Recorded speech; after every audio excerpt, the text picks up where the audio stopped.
And there's intimacy on the radio, and there's naturalness on the radio that can never be replicated on TV. The marvelous resurgence of radio as a political force in this country. News-related radio programming is evolving.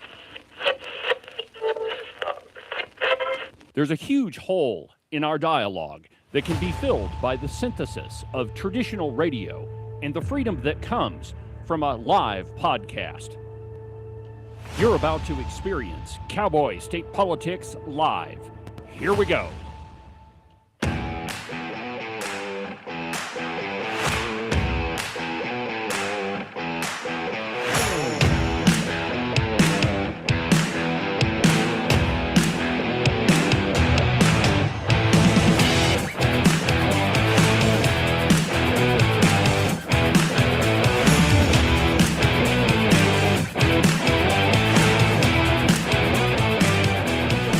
Good morning, my friends, and welcome to another outstanding installment from very, very high above all the insipid and puerile forms of Wyoming mainstream media, and I really, really mean that. This is Cowboy State Politics. I, of course, am your illustrious host, David Iverson, firmly ensconced behind the silver Cowboy State Politics microphone and broadcasting to you from the base of the Bighorns at the Cowboy State Politics studio in Sheridan, Wyoming. Good morning, my friends, and welcome to the program. Happy Thursday.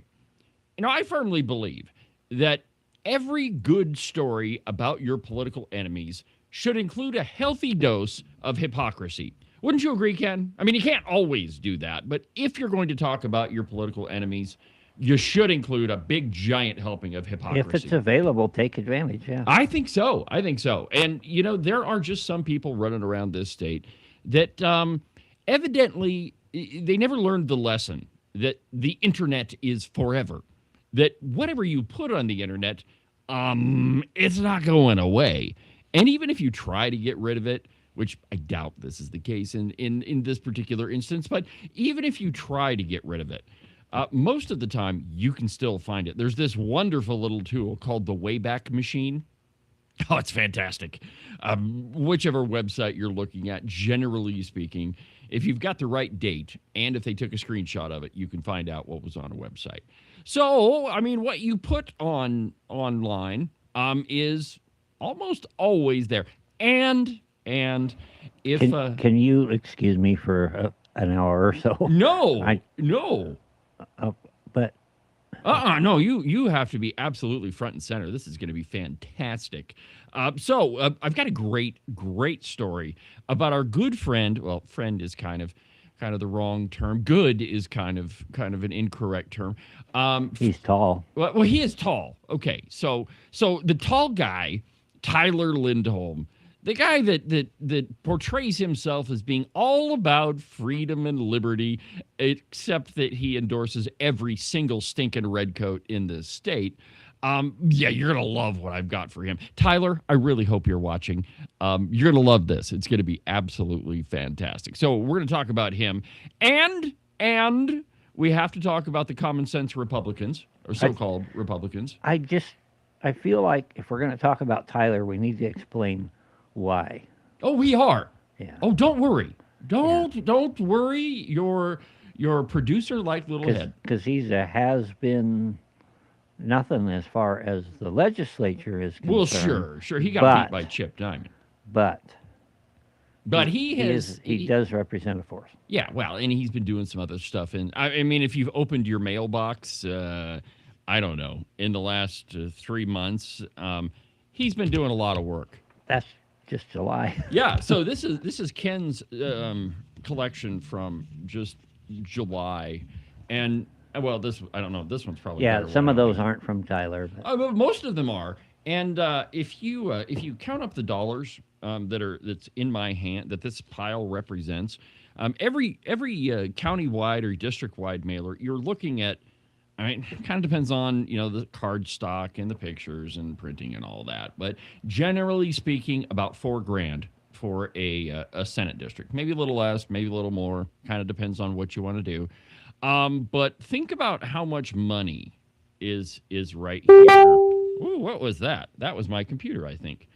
Probably somebody wanting to get in on the Tyler Lindholm extravaganza that we're about to have. But just think about how much money you've got right here.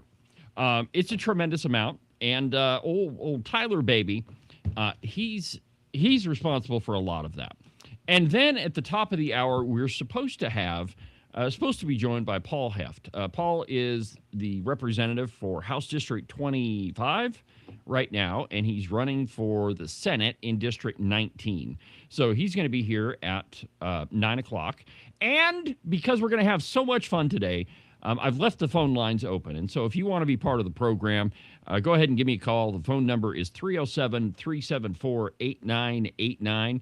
307-374-8989. That's the number that will get you directly to me, not to the red phone, but to the phone where we actually want to talk to people. So if you want to chime in on, I don't know, the giant garbage can that you've installed at your doorstep that sits right next to your mailbox, feel free. 307-374-8989. But I think that we should probably begin with Fauci. And here in just a second, I've got a great classic from Dr. Anthony Fauci. If you could get that one queued up for me, Ken. Yesterday in the House of Representatives, he was, I guess he wasn't, I don't know if they were in the House or the Senate, but it was a joint committee. And he was testifying on all of the bad stuff that he's done. Of course, his diary came out. And his diary is a treasure trove of stuff. You talk about a megalomaniac. There are numerous isn't even the right word. A tremendous amount of references to his own media appearances. And in his diary, he straight up admits that he knew that COVID did not come from the wet market. He knew that masks didn't work. He knew that the vaccine, so-called vaccine, really didn't prevent COVID, and yet he lied the entire time. He told us all, something different the entire time. Well, yesterday, and let's not forget that he got a pardon. And the interesting thing about the pardon is there's a line in there that says crimes against the United States in the pardon. So he's pardoned from all federal crimes. But think about how far-reaching Fauci's actions were. I mean, they reached into every single home in America, and you were led to believe things that weren't even close to the truth. Well, yesterday, my friends, science took the Fifth Amendment 111 times. 111 times science took the Fifth Amendment. Hit the soundbite for me, Ken. Or the video piece. But they're really criticizing science because I represent science. Oh, one more time. We got to play it again. But they're really criticizing science because I represent science. Yes, he did. So science took the Fifth Amendment 111 times. Hard yesterday. to trust something that won't answer questions. It is. It's very hard to trust. Reliant. Well, and here's the other thing, too. In the Constitution, you can take the Fifth Amendment against self-incrimination. So if you're asked a question by an authority and the answer would incriminate you in some sort of crime, well, you have the constitutional right to remain silent. You can say, I take the Fifth Amendment. But if you have been pardoned and you are not going to be incriminating yourself, then you don't have a right to the Fifth Amendment. And so I would expect that Anthony Fauci is going to be referred to the Department of Justice for, at the very least, contempt of Congress. Did you happen to question? I think it was Josh Hawley was questioning, but I'm not certain. Anyway, he's being questioned, and he pleads the Fifth, and whoever is doing it says, can you tell me what the Fifth Amendment says? Yeah, he has no idea. And he couldn't do that. So he says, you're pleading an amendment, you're pleading a right that you don't even know what it is. Yeah, exactly. But the truth is, if that pardon was legitimate, and I think that there are significant questions as to whether or not it is, and if it was signed by the auto pen, First, I mean, there's a question of if you can sign a pardon with an auto pen. But second, if Biden was even in his right frame of mind. Of course, the audio tapes between Joe Biden and his autobiographer have come out, and it's clear from them that that guy is absolutely Looney Tunes, that he had no idea what he was doing, total beginnings of dementia, if not in the throes of it. So there are big questions as to whether or not that pardon was even legitimate. I mean, aside and apart from it being signed by the auto pen, because a pardon has to have intent behind it, right? There has to be an intent by the executive to say, hey, you know what? I am going to absolve you of this crime. And I mean, there have been lots of pardons when, in the final days of a presidency. Bill Clinton, well, all presidents do it.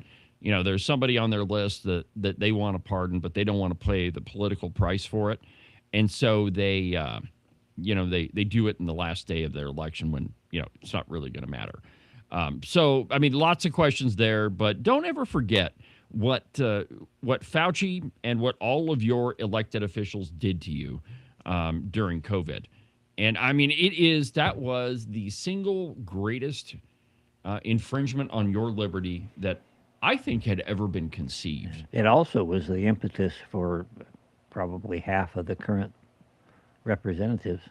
For the sure. Legislature, to even get involved. I know it was for me, and it was for a lot of us. I mean, I was in the gallery the opening day of that COVID special session, and I'll never forget it, Ken. I don't think that you were there, were you? Well, anyway, I drove down to Cheyenne, and that gallery was full. They had state troopers at the door making sure that it wasn't over capacity. And they started by telling people, hey, you got to sit down. You can't stand up here, that's a rule in the legislature. If you're going to be in the gallery, you have to sit. Well, there's not a lot of seats in the gallery. Well, that day, there were so many people that the state troopers, they didn't even stop folks from coming in and standing. And I'll never forget this, but watching the people on the floor, all of them were constantly staring up and just looking at everybody. Now that was awesome. But what was really disappointing was on day 2, because day 2, there was probably half as many people there. And then day 3, it was just me again and a couple of other people. And then on day 3, they went back to business as usual, and they proceeded to not protect your rights, not protect your liberty. And in the end, all you got was a gambling bill and money for lawyers. That's the only thing that came out of that. Not a single one of those redcoats on the floor, and many of them are still there, had even the slightest concern for your freedoms and your constitutional rights. And by the way, I mean, if you want to know who some of these people are, there's a morning session. Actually, I think it was an afternoon session, but where you see exactly who these people really are. Many of them said some really terrible things about constituents. And so, it's one of those things that you should never forget. And the people that were involved in it, you should never forget that either. Now, the guy we're going to talk about next, he was out of the legislature by the time this happened, Tyler Lindholm. So Tyler had the House District 1 seat before he was beaten like a bass drum by Speaker of the House Chip Nyman. So by the time COVID came around, Tyler Lindholm was not in the legislature. Now, what does he do now? Well, you know what I should probably do? We should probably have a picture of Tyler. Good old Tyler Lindholm. Hold on, I'll get you something here. All right, images. Let's go here. We'll just do kind of a flattering picture of him. Where is he? There he is. Look at that guy. Oh, no, I'm not paying for Forbes. So that's Tyler Lindholm. See these stupid ads. I hate them. Hate them. So there he is. That's Tyler Lindholm. I don't know. I was kind of appreciative. Yeah, you're getting rid of him. Oh, you're gonna like this segment, Ken. This is gonna be fun. Well, now he is the head of Americans for Prosperity in Wyoming, and he's the guy that is behind most of this. So when you've been opening up your mailbox and there's been a bunch of junk mail that kind of resembles this stuff. He's trying to keep up with Steve Freeze. Yeah, well, that's probably true. But most of it is all Tyler Lindholm. And, you know, I meant to, in the studio, I actually have the mailer that was given to me on my doorstep. But I got one similar to this. It's a little bit different, but it's sitting on my desk. And I got it from a young kid who was clad in brand new Americans for Prosperity garb. A T-shirt, he had the hat, he had the backpack. I'm pretty sure he had an AFP water bottle, which he was going to need because that day was hot, man. But young kid, and he didn't live here. Not a Sheridan County resident. So he was paid by Americans for Prosperity in Wyoming, and he was brought here by them to go door to door and to tell you or me how great Melissa Butcher is. That's what he told me. Well, here is Tyler Lindholm talking about how, you know, he just doesn't really have time to pay people to go door to door. Ken, play the video that says paying door knockers from Tyler Lindholm. You're going to love this one.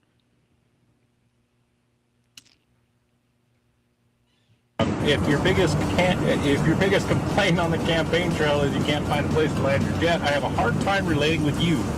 So, you know, and on top of that, hauling in busloads of kids to go door to door for you, paying them $250 a day, whatever, man. You know, I ain't got time for that. No. Built on pitching in together, running on your ideas. Yeah, so Tyler Lindholm just doesn't have time for bussing in kids to go door to door for people. Except, of course, if they're working for Americans for Prosperity and Tyler Lindholm is the head of that outfit. In which case, that's totally okay. Totally fine for him to bring in kids to go knock on your door. Except, of course, when it was a couple of years ago, in 2018, well, then, no. See, he wouldn't be in favor Sure of would that. be interesting to know where their donors are from. Well, okay, so that's a good question because most of the people that donate to Americans for Prosperity do not live in the Cowboy state. It's funded mainly by the Koch brothers. I mean, they're a Virginia-based corporation. They're not based in Wyoming. Do they have local chapters here? Yes, they do, but none of the money comes from here. It's also funded by people like the people that own Walmart, the owners of Shields, you know, the sporting goods store.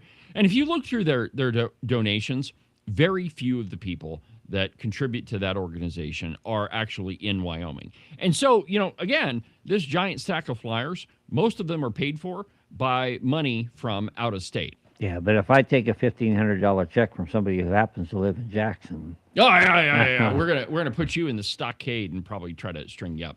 So to give you a better idea of who exactly Tyler Lindholm is, here's a video from when he was in the legislature.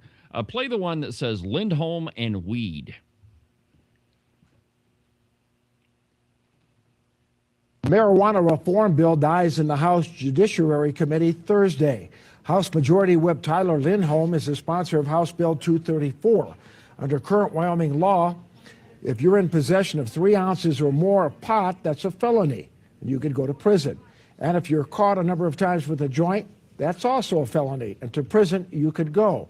Lindholm says he's trying to change that so young people making a mistake or two or thinking it's fun to accumulate as much pot as they can will not end up being a felon for the rest of their lives. This bill, all it would have done was prosecute criminally in a different manner, saying if we catch you with a joint, even if it's 3 times, it's still a misdemeanor. If we catch you a 4th time, it's still a misdemeanor, because we can handle crime and punishment with a misdemeanor versus sending someone to Rollins for marijuana. Yeah. Opponents say the bill does away with all felonies for marijuana, and they say that prior to any conviction, a young kid's case is reviewed to see if other punishments should apply, such as treatment or counseling. For an end up with a conviction on a marijuana, there's lots of other things that happen, lots of other circumstances that happen. It's not just a simple mistake. Aha! So the beginning of that is probably, I think, the most important, where he says that, you know, if you're caught with a joint or if you think it's fun to accumulate as much pot as possible, well, then, you know, we'll just make that a misdemeanor. Now, there are a lot of conservatives, so-called conservatives, that think that we should get rid of weed, that we should legalize drugs. But if you dig into Americans for Prosperity, and there's what's the other political action committee candidate? Make Liberty Win? No, Young Americans for Liberty. That group is also in favor of legalizing drugs, and you just saw the video. So is Tyler Lindholm, essentially. Okay, so his bill would have made it, and it didn't pass, by the way, but it would have made it a misdemeanor for all marijuana-related, offenses, which means if you are a drug trafficker and you've got 10 pounds in the trunk, that's still a misdemeanor. That's not trafficking. The pounds that you might move through the grade school, yeah, see, that's not a felony. That's a misdemeanor, according to Tyler Lindholm. Or this one is my favorite, Ken. You're going to love this one. Okay, so here is Tyler Lindholm. He just loves Mark Gordon's actions during COVID. This is great. He just hearts everything that Mark Gordon did. It's fantastic. And if you disagree with Tyler Lindholm, we should just shame you. Play it.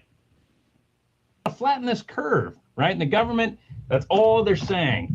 And I don't think it's wrong. Nobody wants this damn thing. We do need to flatten the curve. We can do so voluntarily. And our governor has been fantastic about that. Fantastic. Personal choice is not working in certain places. You're right, Dana. And that's the message that I wanted to spread, right? I think we got to start calling. So did you hear what he just said? Personal choice is not working in some cases. So we got to do something about it. This is the guy that's portraying himself as being the pro-liberty, pro-freedom person. He's the person who's dumping all this shit in your mailbox and expecting you to believe that he's the pro-liberty guy. But, personal choice isn't working for some people, and so we got to take care of that. Continue. And that's the message that I wanted to spread. Right? Yeah. I think we got to start calling people out. Yeah. I know that sounds horrible, but I don't want to lose any more of my liberty because somebody feels like it's maybe there's a conspiracy theory. Is it possible to find a middle ground on this too? Mandate shelter in place for those over 65, 70 years old. Yeah. The most vulnerable members of our society. That's like a famous line from legislative session. We're always calling. That's kind of the ideology that I'm hoping will catch on is. Let's just start shaming these sons of guns. Just like, hey, if you've been tested and you've been tested negative, say, listen, I've been tested negative. You've been tested negative.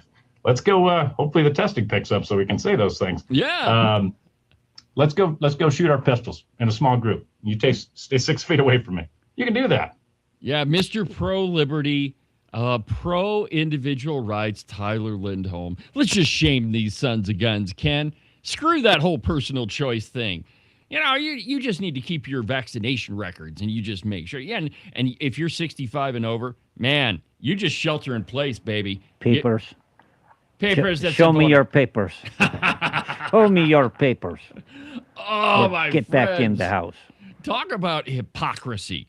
If you go to the Americans for Prosperity website, which we don't have to right now, but if you do, there's all sorts of pro-liberty stuff on there, but the head guy, the person who's in charge of this in the state of Wyoming, Tyler Lindholm, he's the one that's telling you, oh, well, we just got to start shaming these sons of guns. We got to make sure that we shame them and that you abide by the mandates. This is the person that's attacking conservatives. He's the guy that's claiming that if you're a conservative, well, then you're not pro-freedom, you're not pro-liberty. In fact, you're going after people's rights. It is absolute hypocrisy. Tyler Lindholm, I hope that you're watching this, and quite frankly, I hope that you see this. And by the way, you are welcome on this show anytime you like. Come on, buddy. Come on the program. Let's debate your stupid ideology. And I'll play for you the full-length video that I have of you talking about COVID. It's absolutely fantastic. You're going to love it. By the way, you should probably if I were you, I think I might keep my eyes peeled on the Open Range Record this afternoon, because there might just be an article about you. But that's Tyler Lindholm, my friends. I mean, it is, elections are anything if not stacked with rank hypocrisy. And that is exactly who Americans for Prosperity is.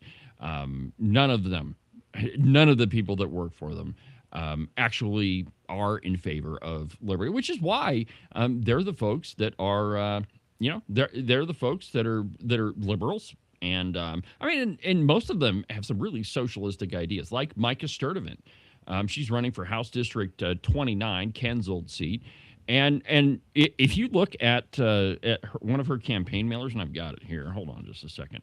Where is it? Oh, here we go. Micah, masquerading Micah. By the way, if you haven't listened to that episode of the podcast, you really need to, because it pretty much exposes Micah Sturtevant for who she really is, which is not a conservative, clearly not a Republican in any way, shape, or form. But if you read her flyer, of course it says, platform, people over platform, listening to local voices, working for you, Sheridan matters. None of that means anything. And if you look at some of her other, look at her website or some of the other mailers that she sent out. Healthcare that meets you where you're at. Yeah, exactly. Healthcare that meets you where we're at. I don't know what that is, but it's probably Medicaid expansion. But those are the type of people that Tyler Lindholm is supporting. By the way, Ken, let's go ahead and play that video again, just so everybody has it burned into their memory. Let's just find out how much Tyler loves Mark Gordon and what he did to us during COVID. You just can't forget this. Every time you open your mailbox, this is what you should think of. So we got to flatten this curve, right? And the government, that's all they're saying. And I don't think it's wrong. I mean, nobody wants this damn thing. We do need to flatten the curve. We can do so voluntarily. And our governor has been fantastic about that. Personal choice is not working in certain places. You're right, Dana. And that's the message that I wanted to spread, right? I think we got to start calling people out. Yeah. I know that sounds horrible, but I don't want to lose any more of my liberty because somebody feels like it's maybe there's a conspiracy theory. Is it possible to find a middle ground on I don't want to lose my liberty, so we'll lock you up. 65, 70 years old. The most vulnerable members of our society. That's like a famous line from legislative session. We're always calling. That's kind of the ideology that I'm hoping will catch on is. Let's just start shaming these sons of guns. Just like, hey, if you've been tested and you've been tested negative, say, listen, I've been tested negative. You've been tested negative. Show me your paper. Let's go. Hopefully the testing picks up so we can say those things. Let's go shoot our pistols in a small group. You stay 6 feet away from me. You can do that. Yeah, just great.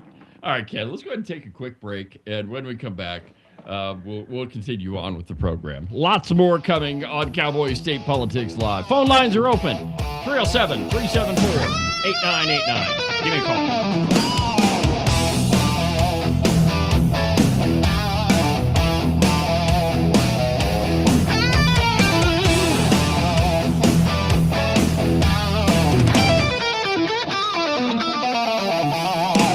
The following ad was paid for by Brent Bean for governor. This is Brent Bean, Republican for governor.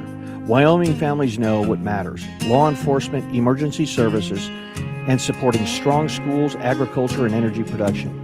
But state government keeps growing while priorities fight for resources. That has to change. We don't have a revenue problem. We have a spending and priority problem.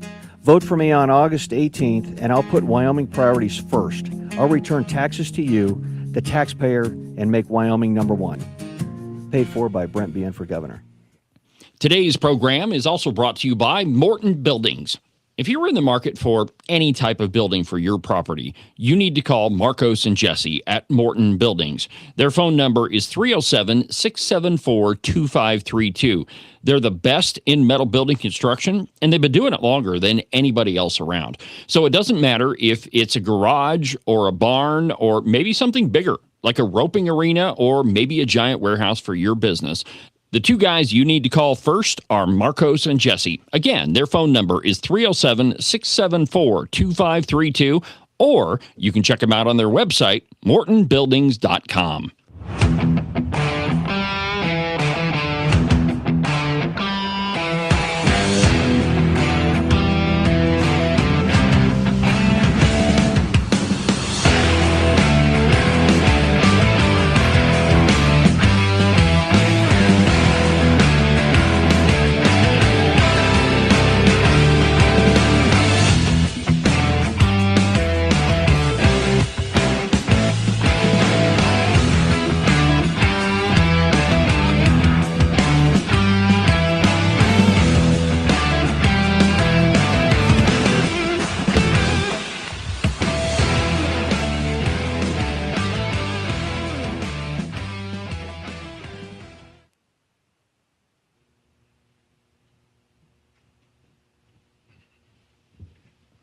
Welcome back to the program, Cowboy State Politics Live. I'm David Iverson, documented to be almost always right 99% of the time. Welcome back to the program, my friends. You know, if you're just joining us, I just spent the better part of 30 minutes explaining to you exactly who Tyler Lindholm is.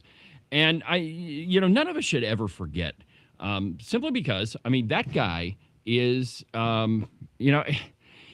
I played you the video of him saying how great Governor Gordon's responses to COVID actually were, that the mandatory lockdowns were great, that we should just start shaming these people that don't comply, that in every way, we just got to start shaming them. And if you've been vaccinated, show me your papers, please. This is the person that's filling your mailbox with a whole bunch of stuff that attacks conservatives. And the truth is, and look at the people that they're supporting. Micah Sturdivant, Melissa Butcher. Now, if you talk to Melissa Butcher on the street, she'll tell you, well, I don't really have anything to do with that. That's not me. I didn't do that. But here's another one. Wait. Here's another Melissa Butcher one.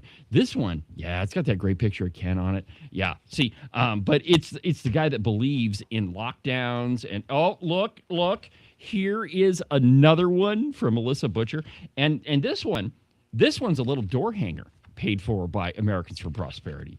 No, that one's paid for by her. Oh, and this one's great too. This one is against our pal James Temple, Buck the Freedom Caucus. Isn't that fantastic? Yeah, but all of this is paid for by the pro-COVID lockdown, pro-mask, pro-Governor Mark Gordon, let's just shame these sons of guns, Tyler Lindholm.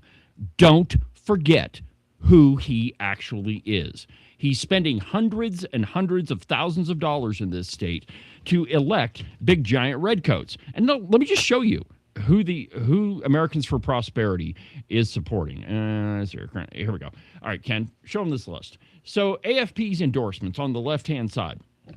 And you'll see the percentages right there in the middle. Those are the percentages of how often these people line up with the Republican Party platform. Ogden Driscoll, 47%. Evie Brennan. By the way, those two people, there's pretty recent articles about both of them on the Open Range Record. Julie Jarvis, we're going to do a survey for everything in the legislature. And by the way, she basically said that if you homeschool your kids, they're stupid. Great. Tony Nemick, yeah, he's a gem. And the rest of them, Melissa Butcher, Dwayne Dillinger, Peter Boyer, Jessica Crowder. So those are all of AFP's endorsements. But on the right-hand side, you have all of the people that are conservative, and you can see how often those people line up with the Republican Party platform. People like Ken Penderiff, 97% of the time. Bill Alaman, 97%. John Baird, 97%. Jeanette Ward, in her one term, 95%. Chip Nyman, okay, Chippy slipped a little bit, 87%. But it's a far cry from people like Ogden Driscoll. But it makes sense now. All right, can we pull that down? But it makes sense why they're supporting those folks when you know who Tyler Lindholm is. There were people they used to champion on their website that now they're They've changed their mind, I guess. Yeah, well, it's because they're not liberal enough. But the point is, my friends, it is very difficult to know who is behind all of this stuff that's hitting your mailbox. And for the most part, it's Americans for Prosperity, and it's Tyler Lindholm, Mr. Hey, we just got to start shaming these sons of guns. And, personal choice, it's just not really working anymore. So if you want to chime in on that, the phone number is 307-374-8989, 307-374-8989. So what do you think about that, Ken? Wasn't that fun? No. Oh, it was so. Come on now. Anytime we could expose political hypocrisy, it's a blast. I get your point. Mm-hmm. It's a little different when you're on the other side. Well, yeah, but it's a chance to swing the bat back at them. I don't want to swing the bat. I just want everybody to come to the table and speak the truth. Yeah, they're not going to do and that. that's the frustration, and that's why a lot of good people don't get involved with this, because you can't have an honest discussion about the issues. They're going to distort it. They're going to twist it. Of course. And well, you heard how I handled Wildfile, so. Well, yeah, that was probably not good. But the point here is, politics is a dirty business, and we just hope that the good people prevail, but it's not always the case. And the reason why you got to fight back against these folks is so that we can tell voters the truth, and that's what we do here on the program. It's not me saying that Tyler Lindholm was a piece of crap. He's the guy that's saying that your personal choice doesn't work, that we should just shame you because you didn't comply with what Governor Gordon did. And as it relates to that, I'm going to have a piece later on today. Might be this evening before I get it done. But I'm going to go through exactly who Tyler Lindholm is, his positions, and let me just show you one real quick. A lot of the flyers that have gone out have been about energy. And, it's this candidate votes against energy, that candidate votes against energy. But the truth is, there are some pretty prominent people that actually have voted against Wyoming Energy. One of those is our pal, Tyler Lindholm. He voted in favor of HB 200 in 2020. That's the carbon capture mandate bill. What they think of as energy is they want nuclear programs. They want any of these big corporations to be able to go through. I can't drive today. Yeah, what's going on here? You're all swerving all over the place. Well, there's a lot of things going on. They want them to go through unimpeded by, like with the good one is the Resolution 3. Yeah. If you want to build, or if you want to store nuclear waste in Wyoming, people are going to have to be able to approve it with a vote, which means then that company would have to explain to the people how they do it. And when the people are satisfied, they can go ahead. That's impeding progress. That's Well, they went a lot further than that. I mean, you're standing with bureaucrats against families, and the claims that they made. I don't know where I put that thing, but it's in the stack. But it is important that we know the truth about these people. And so the bill I'm referring to in this article is House Bill 200 from 2020. That's the one that mandated carbon capture technology on coal-fired power plants. Two other people that voted for it is Ogden Driscoll, the guy that's running for Senate against Chip Nyman, and Eric Barlow, the guy who's running for governor, one of the guys that's running for governor right now. And so to make claims that this person voted against energy because they wanted you to decide if we want to turn Wyoming into a nuclear waste dump or not, to twist that, it is really, really, really important that people know the truth. And that's what this program does. And so there's this article, who actually votes against Wyoming Energy. And then, like I say, I'm going to have another one about Tyler Lindholm later. I've got the full-length video where he's talking about COVID. And so I'll include that. But, I find that when you turn the lights on and you expose these people for who they are, I get a real charge out of it, as you can tell. Well, forgive me if I don't. Well, you should. I mean, I appreciate. I know who he is, and I just. You're being kind of a Debbie Downer today, Ken. Rain on my parade. Well. What the heck is going on, man? Thought it was my parade. It's not your parade this morning. It's definitely mine. Okay, my friends. So that's Tyler Lindholm. Let's kind of move on and see. Let's see. Where do I want to go next? What do I have here? All right. You know what? Let's talk about the. Oh, yeah. This one. Yeah, I want to talk about this story.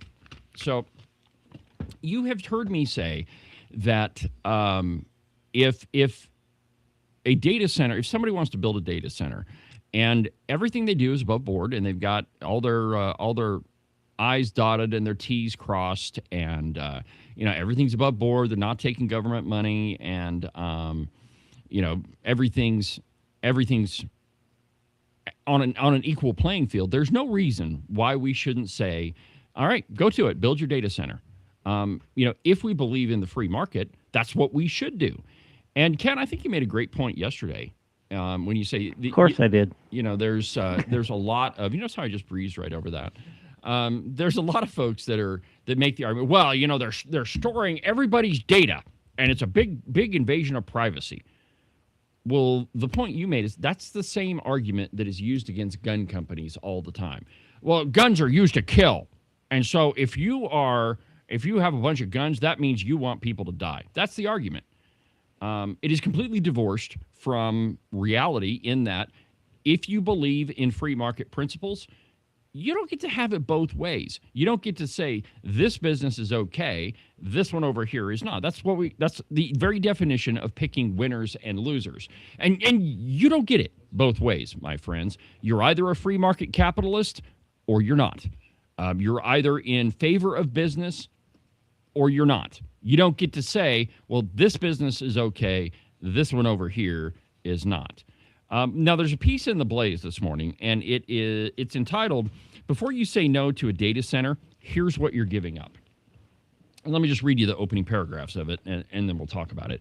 And I quote, data centers are quickly becoming the drivers of key economic sectors, and in some cases, they are making up more than half of the market.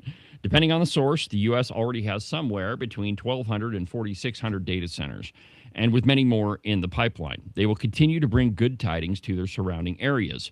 Quote, so much investment is financed by the free cash flow of hyperscalers. The question remains as to whether or not these data centers become a permanent fixture in the U.S. economy.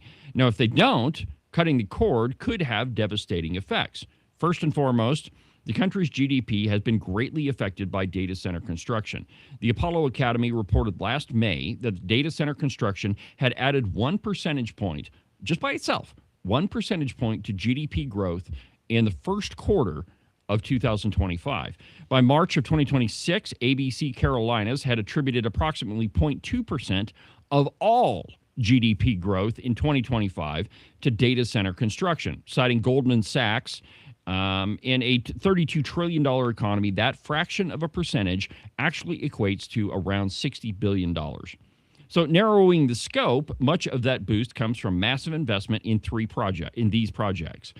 So much so that breaking ground on a data center has risen to $50.7 billion seasonally, adjusted annually, according to the Census Bureau. So my point is that if you are a free market capitalist and you do like money, you should seriously consider what the economic impact of saying no to a data center is, apart from the philosophic contradictions that you might be engaging in. So I had a conversation yesterday with Harriet afternoon, and I have not had time since then to independently verify what she is saying, but I have no reason to doubt her.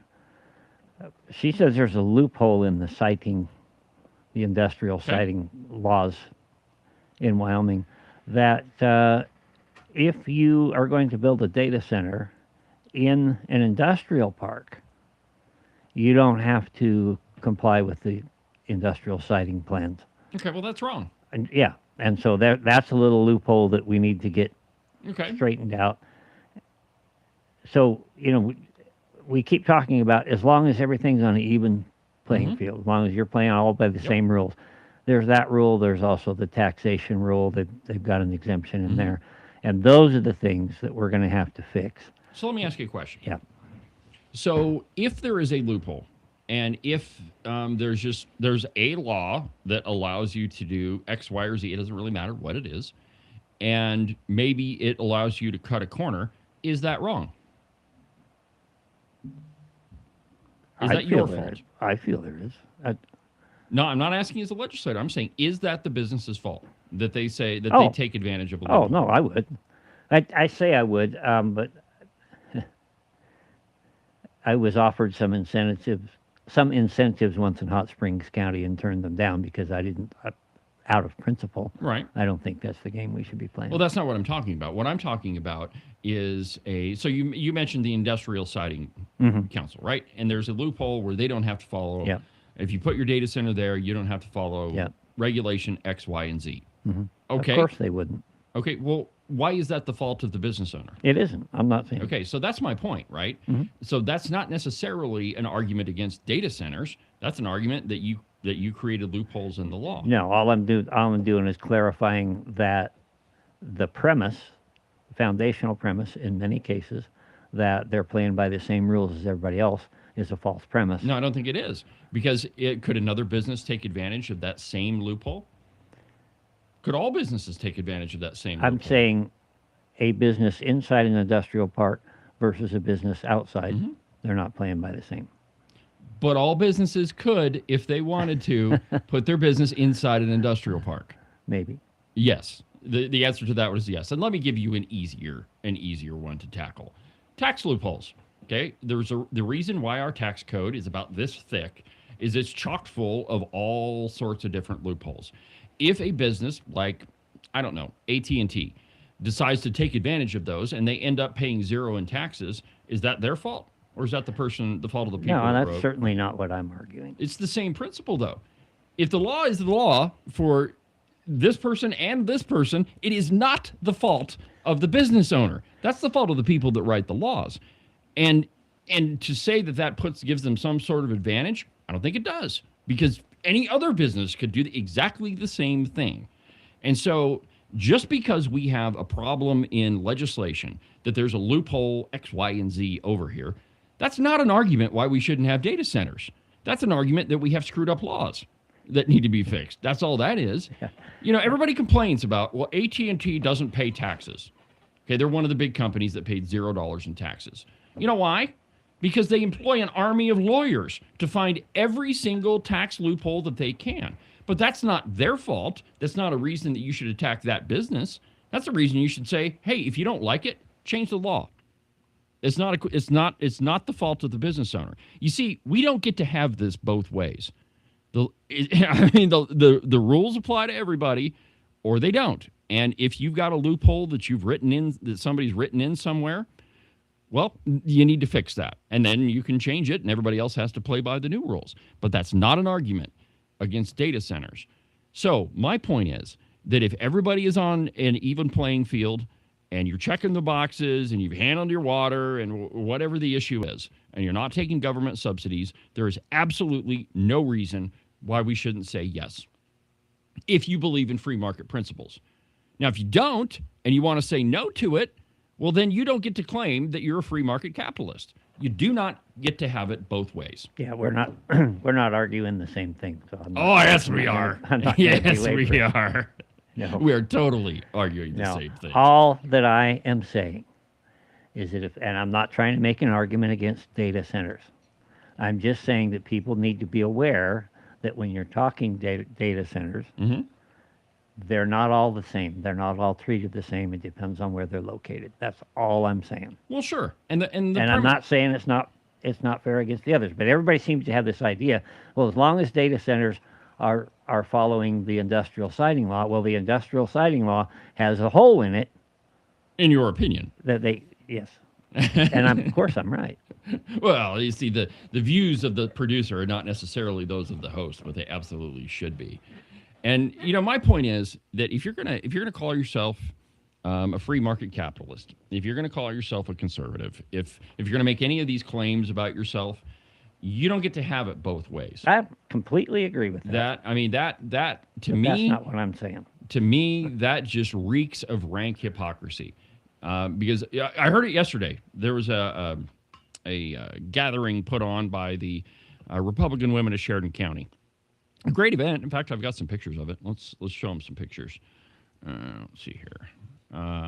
So this is just kind of everybody, and you can see there's Megan Degenfelder, and let's see here. All the socialists are on the right-hand side, way away from everybody. It's good that they put their table there. We didn't want to smell them. It did. It was interesting that they immediately set themselves up off in a corner. Yeah. And then nobody ventured over there. Yeah, like hardly anybody went over and talked to him. Yes. This guy right here, where's my mouse? Here we go. This guy right here, that's Reed Reisner. And I watched him for a while, and I didn't see a single person walk up and talk to him. I didn't either.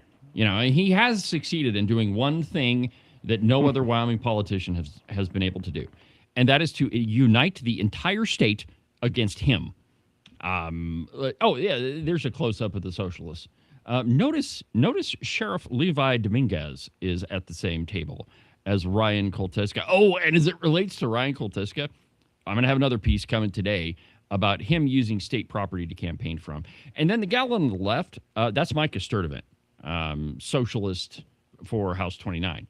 That is Kevin Christensen on the right, and that is Bernie Sanders supporter Sam Mead on the left. And yeah, so I think that's all I got. But it was a great event, and pretty well attended. It was amazing how many candidates they got there. Yeah, that was something that somebody pointed out. Let me put myself back there. That was something that somebody pointed out. Says, well, you couldn't do this in another state. We had most of the SLIB board was there. Yeah. We had most of the candidates for the SLIB board were there. But no surprise, Eric Barlow was not there. Yeah. It was just amazing as you looked around. A number of the federal candidates for U.S. House, U.S. Senate were there. That's mostly who was there. Well, yeah, and you know, that was the sad part was there weren't that many voters. Yeah, there. they did a good job getting the candidates there. They did not get a good job getting the public there. Yeah. Which I mean, you know, sometimes events go that way. You know, sometimes you fill the theater, sometimes there's 5 people there. Yeah. It's the way it goes. But while I was down there, I did have a couple of conversations with some folks about data centers, and their arguments were, you know, some of the same ones I've mentioned. Well, it's the privacy. They're storing all the data. And then I used your argument. Well, first of all, that's the same argument we use against guns, and that has nothing to do with whether or not they should be built. Now, what I'm not, and I explained this to them, I'm not saying that a community doesn't have a say in this.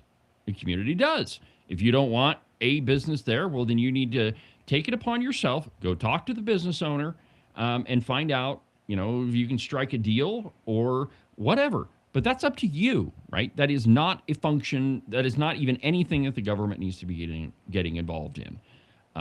You know, I mention often the Budweiser plant that is now in Fort Collins that was going to be built in Wyoming. You know, I want to say there was like a Coca-Cola plant at one time too. Then there's Radiant down in Bar None. Same thing there. That one's a little bit different, but because for them to put their plant in, they would have needed a change in the law, which I think that would totally violate, you know, my argument saying, look, you're asking for special treatment. You're asking the legislature to change the law so that you can put your business in. That's picking winners and losers in a big way. But anyway, you know, I think that we need to consider very seriously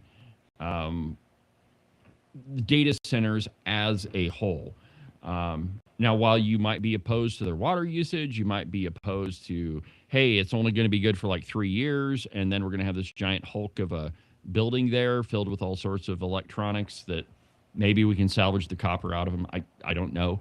But whatever it is, we need to be very clear as conservatives as to why we're opposed to them. And if your argument is not based in free market principles and conservatism, well, then that's a whole nother discussion. So let's go ahead and take another break. And when we come back, we're going to be joined by Paul Hoeft, a representative from House District 25. He thinks he wants to go to the Senate. We'll find out in just a minute.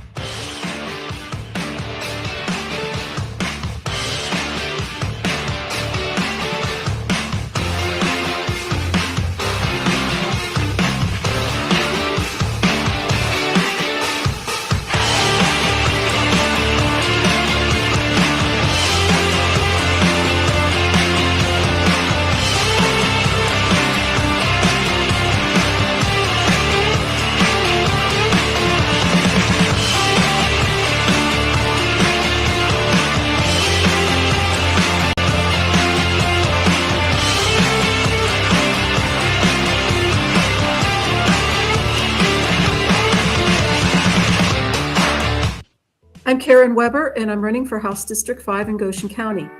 We need to decrease the size and scope of government. Expenditures have increased 59% under Governor Gordon. We need to decrease residential property taxes because you cannot own your own home if you can be taxed out of it. In terms of the economy, right now, agriculture ranks below the media in the Cowboy state. Agriculture GDP has decreased 22% in the last 7 years, and that is unacceptable. It's very important for Goshen County that we support our agricultural producers. That's what I want to do as your next representative. I ask for your vote on August the 18th. Paid for by Weber for House District 5. The following ad was paid for by Brent Bean for governor. You won't find him leading a horse out of a barn or leaning against a corral with the sun setting behind him, because Wyomingites don't need a candidate who creates a good photo op. What you will find is a hard-working, experienced leader who believes Wyoming should always come first. A conservative grounded in strong values and steady principles. Ready to lead Wyoming the right way. Brent Bean for governor. Today's program is also brought to you by Morton Buildings. If you're in the market for any type of building for your property, you need to call Marcos and Jesse at Morton Buildings. Their phone number is 307-674-2532. They're the best in metal building construction, and they've been doing it longer than anybody else around. So it doesn't matter if it's a garage or a barn or maybe something bigger, like a roping arena or maybe a giant warehouse for your business. The two guys you need to call first are Marcos and Jesse. Again, their phone number is 307-674-2532, or you can check them out on their website, mortonbuildings.com.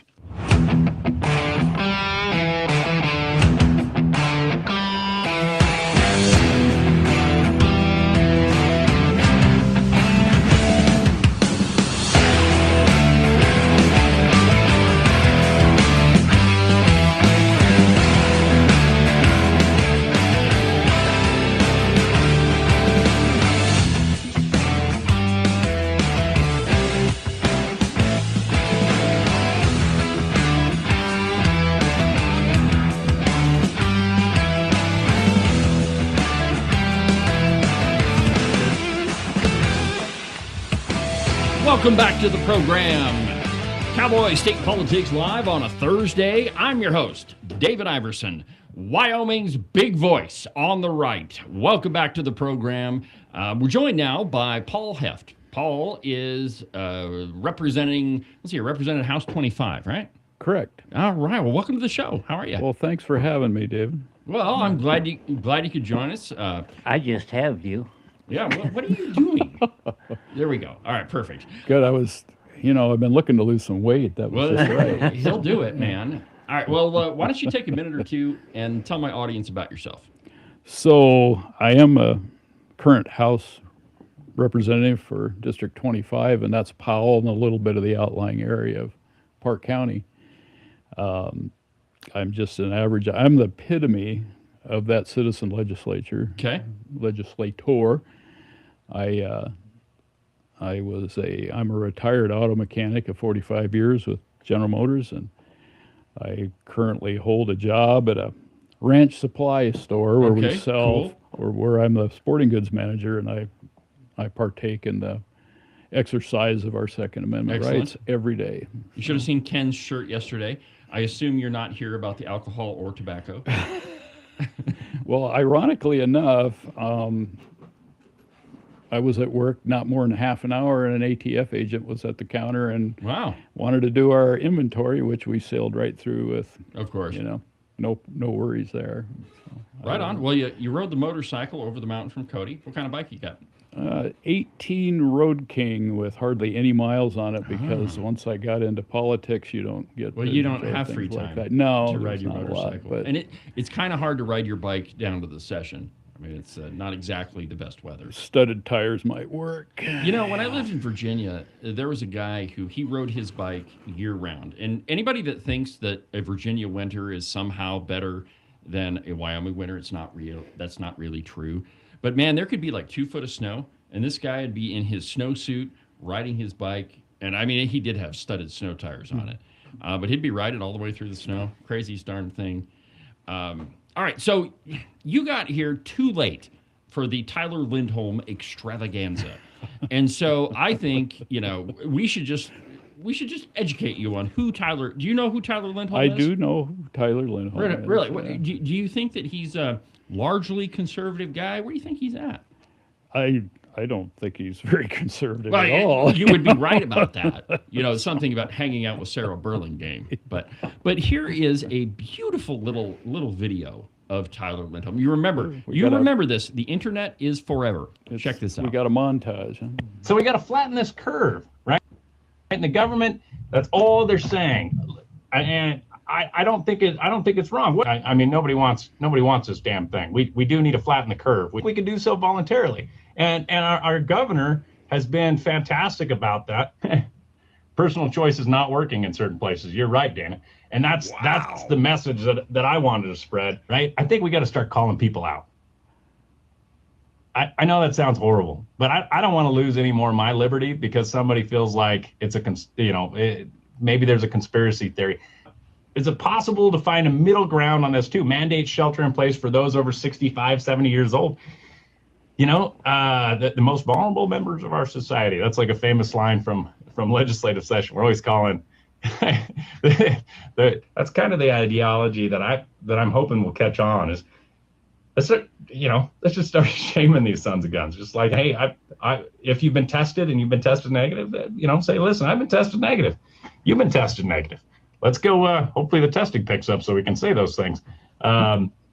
Let's go shoot our pistols in a small group. You stay 6 feet away from me. You can do that. All right, one more, Ken. One more. Play the door knocking one. This one's great. You'll appreciate this. We've got a couple of Tyler's door hangers here.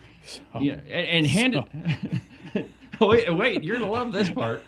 I got a lot of stuff that just came to the surface. Oh yeah. Watch this. Oh. Biggest complaint on the campaign trail is you can't find a place to land your jet. I have a hard time relating with you. So, and on top of that, hauling in busloads of kids to go door to door for you, paying them $250 a day, whatever, man. I ain't got time for that. Wyoming was built on pitching in together, running on your ideas. All right. Enough fun and games with Tyler. What do you think, Paul? Well, I think he's out of touch. I mean, $250 a day. I'd do it. Heck yeah, why not, man? But he just ain't got time for that. Except, of course, when it's Americans for Prosperity. Right. In which case, but that's who the guy is, and we all know that. But when you come home and you get stuff like this hanging on your door, you don't know who's behind it. Mm-hmm. You say, "Oh wow, Americans for Prosperity, they're great." Prosperity, that's good. Everybody likes prosperity. Yeah, I'm a big fan of prosperity. Just read down a couple of her bullet points there, or their bullet points about her, and then try to cite me some sort of an example on the internet or otherwise where she's done any of those. Yeah, fighting for jobs. Now, she does own a business, though I've heard it is not fun to work at her business. The Unleashing Wyoming Energy. I don't know how she's done that. She's owned a bakery. Maybe fueling the oven, maybe? Yeah, maybe. You can turn a dial up, I guess. Yeah, putting families first. I don't know. I mean, it's all this is political bull crap, and that's what it is. All right, so let's talk about your race, Paul. You're running for the Senate. Yes, sir. You already don't get to ride your motorcycle. Why would you want to add more work on top of it? Well, okay. So at about the last week of session, my senator, which is Senator Dan Larson, approached me, and we've had a good working relationship. Yeah, Dan's all right. He's my neighbor, I mean, almost literally. Of course, Powell's not, Not that big. I can throw a rock from one end to the other. Well, I used to could. He approached me and said, "Hey, I'm going to retire, and would you consider running for my House seat or my Senate seat?" And I said, well, I said this once before already. I said, well, I'm going to, pray about that one.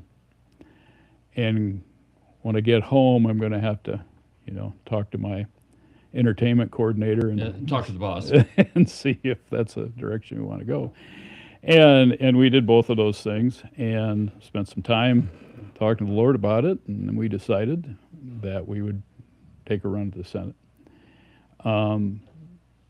I would say that my 10,000-foot view on that, and my goal would be that we'd get maybe a more harmonious operation between the two chambers, and maybe we get some more, some more bills across the line that we hadn't before. Well, one thing is for certain: the Senate is where conservative bills go to die right now. Oh, yeah, we had some good stuff. Just go away. And that's and I think there's a lot of different players on the board that caused that. But when you look at the Senate in total, I would say, 2 years before that, there were some really good conservative bills that we put through the Senate. And that's when Augie was the Senate president. Imagine that, right? He's the Senate president, and we get good gun bills through. Who would have known? But now this year with Slithers and Bo Beitman in charge, well, I mean, it's election integrity. What is a woman? Acquisition value in the toilet. For me, the most saving $500 million in the budget. Yeah.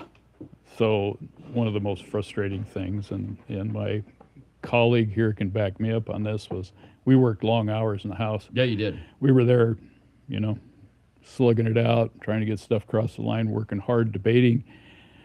Senate was gone at 2 or 3 in the afternoon. Gone. Yeah, they just took off. They didn't really. There were so many days. That's why I'm running for the Senate. Well, there is that. Well, and it's pretty disingenuous for Wyoming citizens too, because they're, and it doesn't really matter which side of the aisle that you're on, but if there is a bill that shows up, it's important to somebody, or I would hope so. But when it either won't go through the House or won't go through the Senate, I mean, or even be heard. I mean, that's the part that really gets me. A lot of these bills died, and they weren't even brought up on the floor. Like, there was no debate about it. Right. Not even a single vote taken in the Senate. And I find that right there to be probably the worst part of it. It's especially bills that went through committee. Yeah. Usually committee bills have a better chance. In theory, right? Right. Not always. Not always. I mean, the Freedom Caucus did away with a bunch of those first go around, and the Redcoats, they killed a bunch of committee bills right out of the gate too. In fact, I think it was way more than 13. All right. So if you're successful and you make it over to the Senate, what do you want to do over there? I mean, I know you said you want to be more harmonious, but let's be more specific. There's some bills you want to tackle. There's some health bills. I have a lot of concerns and been looking real hard at. We hear a lot of talk about psychological problems in the state. Okay. Most of them are in the Democrat Party, but okay. Well, looking honestly, we've been through this in our society before. Towards the late 19th century, we were one of the most drugged up societies. Sure. It's happened again. And it looks like a lot of these psychological problems are for long-term drug use. We need to take a deeper dive at that and take a good look. And, we have a lot of people struggling with psychological problems, and why? Well, I really have a problem with us just putting another Band-Aid on something. We need to get to the bottom of this and find out why people are struggling so hard. Okay, but is that really the role of government? Well, I would say no. but they come to us with these problems. Right. But, you know, so from my perspective, though, like I can read the newspaper just like, you know, the two of you can, and I see, you know, methamphetamine, third offense, probation. You know, methamphetamine, second offense, probation. And, you know, while I am sympathetic to the argument that drug abuse is at least partially or substance abuse in general, and being a former professional alcoholic, I know that to be true. But we have laws for a reason. And generally speaking, if you enforce the laws that you have, there's a deterrence effect there. That if you want to get rid of meth, maybe let's start prosecuting the people that are trafficking in the stuff.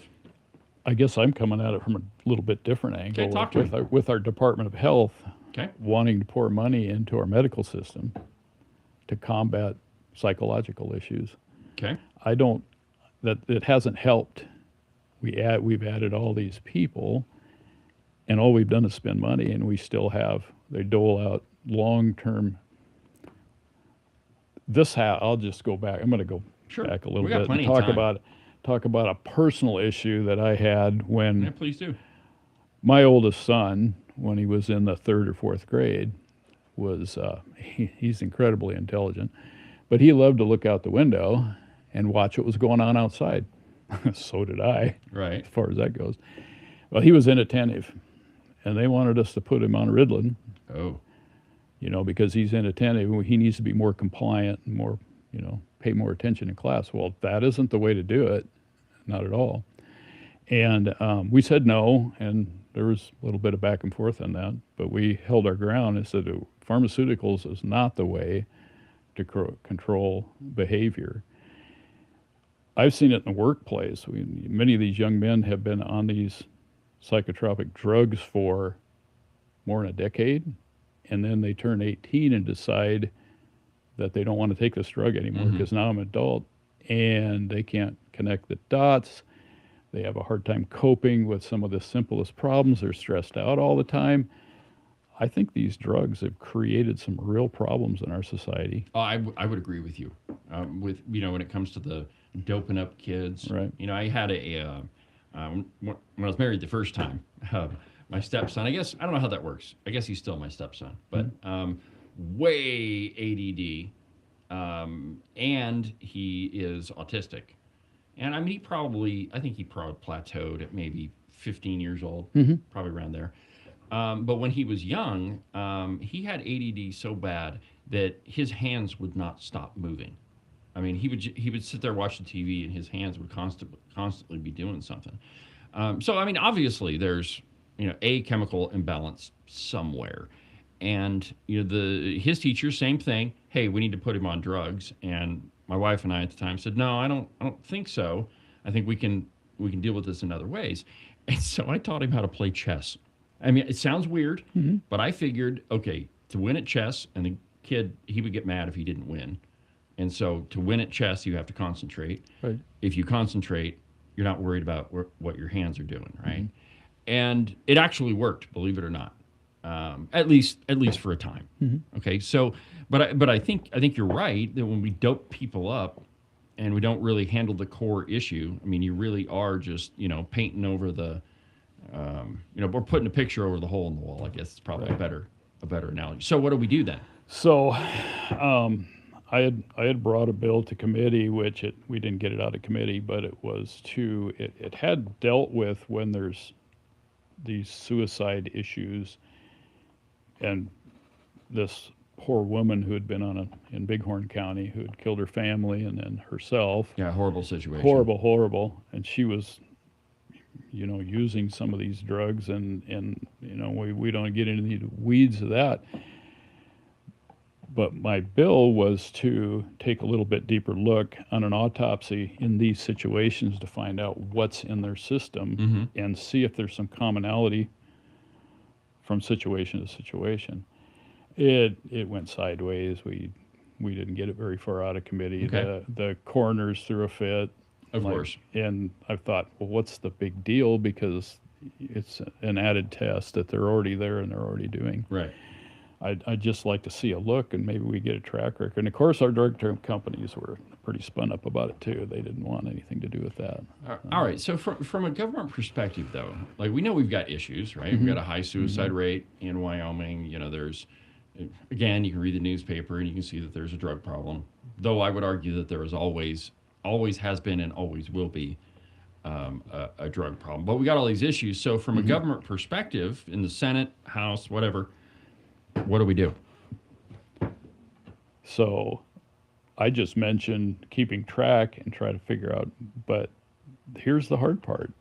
Living in, like you just mentioned, free market society, people can go choose their doctor, and a doctor puts them on a psychotropic drug and supposedly is going to help, and it doesn't. And we have this ever mounting problem with psychological problems. I really think it's drug related from an early age, because we're just pumping drugs into kids for any reason. Do you think that's a function of like government funding, that we're pumping so much money into the Department of Health that the go-to response to a lot of this is just put kids on drugs? Yeah, I do. Okay, I've seen it. You know, I'm running into a number of families that are dealing with this. The school said, right, they get a psychological analyst to come in and, oh yeah, if they take this pharmaceutical, it'll make them better. What's the long-term effect? I absolutely agree. And a lot of these issues that you and Ken deal with, I mean, they're societal problems. They're not government problems. Right. But we always think that government is the solution to all of these things. They're also spiritual problems. Oh, for sure. Absolutely. And you can't see, I can't move myself there because of the way. Are you drugged up too? No. Every time, I'll explain to the audience very briefly. Every time somebody comes and sits in here, they sit in a slightly different place. Yep. So that moves things around. And anyway, doesn't matter. The societal issue is a spiritual issue. And number one, it's not the role of government to do. But number two, because government is godless, it's never going to be effective. It sounds horrible, but these things are a waste of government monies. And because taxpayer money, rather. Yeah, right? Yeah, but because government does these things, people tend to not try to do them in other ways. You know, churches don't focus on that because there's already a program. But that's the problem, is God is left out of it, and you're not going to solve this problem without God.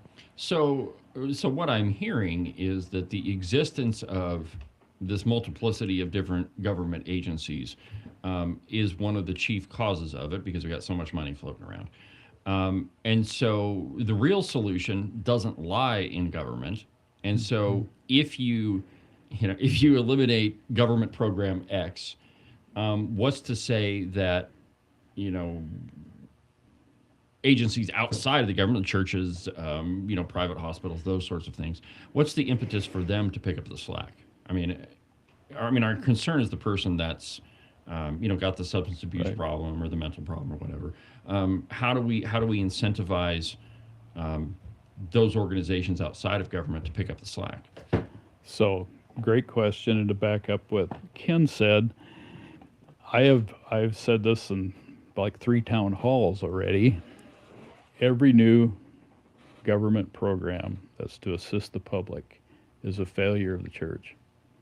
It's our responsibility as followers of Christ to provide those things for people in need. Now, yeah, it's a big task. You're going to get dirty. It's going to get ugly. But that's our role. That is our role. When I look at our Department of Health and the kind of money that we fund with that, my point I was trying to make on any kind of legislation is to identify the root cause and then try to get these different groups to pick up the slack. That's a tall order. Well, I mean, if we get out of the government so-called benevolence business, and I tend to think that church organizations will pick up the slack. And I just think by virtue of being, followers of Christ, like we would do that. Right. There's often, well, I shouldn't say often, but every once in a while, somebody will show up at our church and they can't feed their family, or they can't find work, or whatever. And there's always somebody or a group of us in the church that are like, hey, yeah, man, we'll fill up your refrigerator, whatever you need. However, we could use the yard mode here at the church, or hey, we're going to be working here. You want to come help us weed the garden? Or there's something like that. It doesn't always happen that way. Well, step one is providing for people's needs. That's important. And many folks had never had anyone put their arm around them and help them through some of these situations. That's our role, and we've done that within our congregation. And the thing is, we keep piling money in all these government programs and they don't get better. We can operate on a much smaller budget. Sure. And we have oversight. Many times we write a check, turn it loose, and walk away from it and never see how people are doing. What's the long term? And we've seen some long-term problems. We've seen some of these heinous acts, terrible things that people have done because of the drugs they've been prescribed. I think we need to identify the root cause.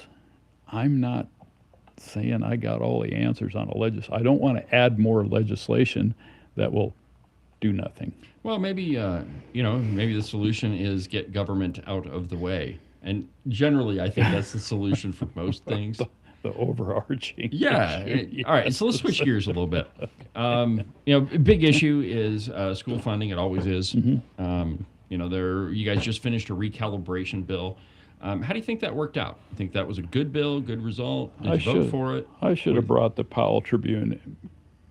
I got dragged through the mud for months on this thing, and suddenly it's all rainbows and unicorns, and man, everything's great now. Powell School District number 1 passed their budget, and we just everything's fantastic. And really, I want to write a letter to the editor. I think you probably should. You're welcome.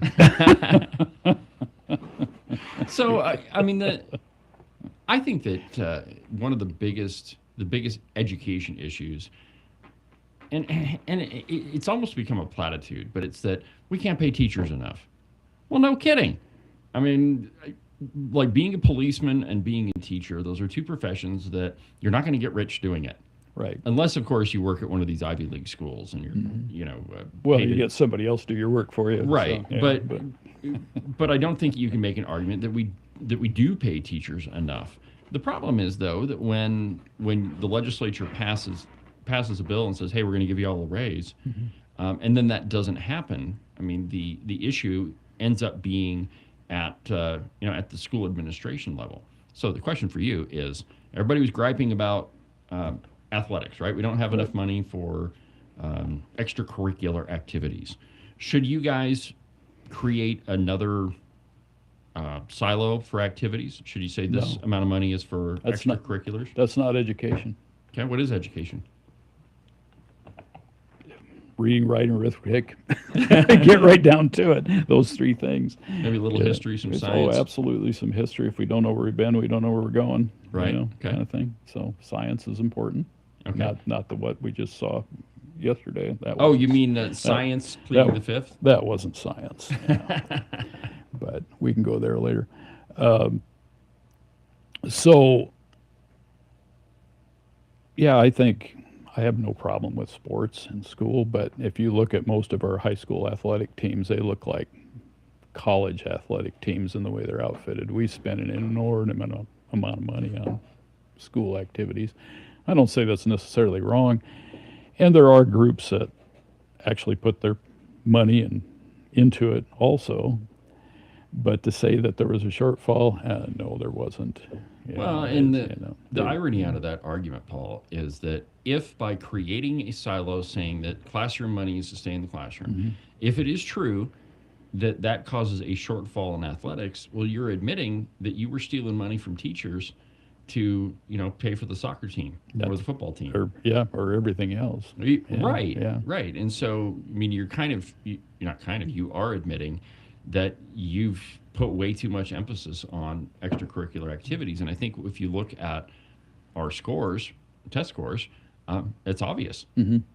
So, next question on education. What do we do about our test scores? I mean, they're as Ken says, they're the cream of the crap, man. Well, one of the things I've got a couple of teachers that are in the district that are, I'd say they're on my side. Not flaming liberals. And they've given me something that they go through, and like the 4th grade testing, the test takes all day. A 4th grader sitting in a room for 5 or 6 hours taking a test. That's ridiculous. That's ridiculous. And I think the testing methods could be a little bit skewed. I think we can do a better job of that. There's got to, because what this individual shared with me was that when they're outside of the test, when they're doing their own assessments on the kids, they're knocking it out of the park. Right. They sit down and do this standardized test and they struggle with it. I think it's too long and too arduous. See, my attention span isn't that long. And the older I get, I find myself saying the same things that my parents did. Well, when I was your age. But I remember, being in, probably like 3rd or 4th grade, and we knew that there was a week where it was going to be test week, and that it was standardized tests the entire time, and we all hated it. And none of it was any fun, and it really was like a full day, a whole week. And Right. all you did was fill in those little bubbles. But I think if you look at the test scores from, the 80s and 90s, when I was in school, and you compare them to today, I mean, I think there's a real backslide. I think I would argue that there's a backslide when only, half your 8th graders can read proficiently. When Paul and I were in school, history tests were a lot shorter. Fair enough, but all right. So decrease the testing. What do we replace it with? Anything? I think we need a different method of testing that's a little bit more accurate. This is my impression on this test. I would love to see what one of these things look like. But if their assessments going into it are good, what's happened? There's something going on here that's causing the young people not to score that well. Maybe or maybe we're just not educating them properly, and it's the test that we designed they do well on, and this other test they do crappy on. I saw this myself. I've been in some of the schools, took a look around, and noticed that there's a certain group of kids that are out wandering around outside the classroom. Okay. In the classroom, I saw teachers engaging with majority of the class, but there was a portion of the class that wasn't engaged with what was going on. This is because I'm just much more of an organized individual. I think a more traditional style of teaching needs to return to the classroom. Now that is probably closer to hitting the nail on the head, I think. Ken always, I haven't heard him say it for a while, but he usually says, give me a Bible and a blackboard and I can teach your kid anything they need. But, we have such an emphasis on technology, and I think that's important. I mean, we live in, you heard me go on for a half hour about data centers. That's kind of the world we're living in. Right. So there's got to be some of that, but I think when we throw the books out and everything's on a computer, I see that as a problem. There's another aspect that homeschoolers are picking up on, and it used to be like one-room schoolhouses. One of the reasons that kids learned better, I think, and I don't have any statistical data to prove that, but I myself learn much better if I'm teaching. And so you take the older kids, 6th, 7th grade kids, and they start teaching the younger kids some of the basics of how to read and those other things, and work with them, helping them with their homework. That forces them to do better as well. And we have the model, and I don't use that term cream of the crop so much anymore, because I've become aware that that offends some teachers, and I don't mean to do that. Well, you're talking about But- the test scores, But they're though. working, yeah, but the point is still valid, but they're working within a system that doesn't work. You talked about your son, Paul. A large part of that problem is an 8-year-old boy isn't ready to sit down for more than maybe an hour a day. Right. And so you let them go out and learn in other ways. We held our boys back a whole year Yeah. before, so they were a year older than their classmates. And still, we struggle with some of those things. Yeah, and a lot of that is just the style. Go sit in the classroom for 6 hours a day. Don't talk to anybody, and then That's not going to work. Yeah, and especially with young boys. But you go see some of the methods that homeschoolers or even some private schools are using. You go out and tear down an engine, Yeah. and keep the kid busy. Right. There are a lot of things that just don't fit in the normal system. And you mentioned something there that sparked a thought, is that no matter how hard they try, boys and girls are different, and they learn Absolutely. differently. Boys are more visually oriented, and they want to get their hands on it. They want to feel it, touch it. Like Ken said, tear it apart, put it back together, Well, figure out how men this thing too, works. they like to, never mind, different subject. Let's not go But there. in my perfect world, my thought is once they hit junior high school, they could be in the same building, but I would separate the classrooms. Hire more male teachers. There's very few male teachers in the. My youngest has a pretty high-end teaching degree, and he could not get a job in Wyoming or Montana. Really? Yeah, ended up joining the Navy. Used his degrees in the Navy more than he did, trying to find a job teaching. Well, I mean, certainly I think a more holistic approach is probably in order. I mean, and however you want to slice it, what we're doing right now isn't working. Right. And I think to say that, well, we can't do any better. We are the best that we. I think that that's all bull crap. And obviously we've got a problem, and so we all got to get in a room and figure it out. I have an observation. Ah. And we've talked about this, Ken and I have talked about this, many of the legislators have. We had a tremendously top-heavy administration. Yeah. Tremendously top-heavy. Administration does just that. They invent things for other people to do. I think this education thing is far simpler than what we've been doing. It is. We create programs, but we don't teach skills. And skills are what will take you throughout your entire life. You know how to do things, you can get a job most anywhere. Yeah, our young men, literally, in my opinion, been kicked to the curb. Yeah, It's ridiculous. And working, and I know what I'm talking about because I've had positions in the shop. I had Thursday night class. I'd buy everybody supper, and all our apprentices, I'd have them in our library and whiteboard in there, and we would talk about how things work. Mm-hmm. Way better outcome. And what they didn't know coming into a job. No math skills. Very important in the automotive industry I that would you say know so. how to Read at it. least Know the difference between a 3/8 and a 5/8? well, or moving a decimal point over when you're putting together a ring and pinion. There's important things like that. And what boys need is a practical application to what they're doing. Most young men are going to head towards the trades, and 60% of our jobs in the state require that kind of training. Why don't we focus more on that? Not everybody's college material, and our community colleges are doing a lot better job of getting more trades in. Absolutely. We've started to get back to that because that's what people are clamoring for. But our homeschool kids, they're knocking it out of the park in those arenas. Absolutely. I'm involved in that in a tiny way. I volunteered my time. If you got a couple of them that want to learn some auto mechanics, send them over. We can do it all at the house because we're outfitted there to teach those things. And even in this electronic age, I taught at a community college. I taught automotive electronics. And like Ken said, it sharpens what you know.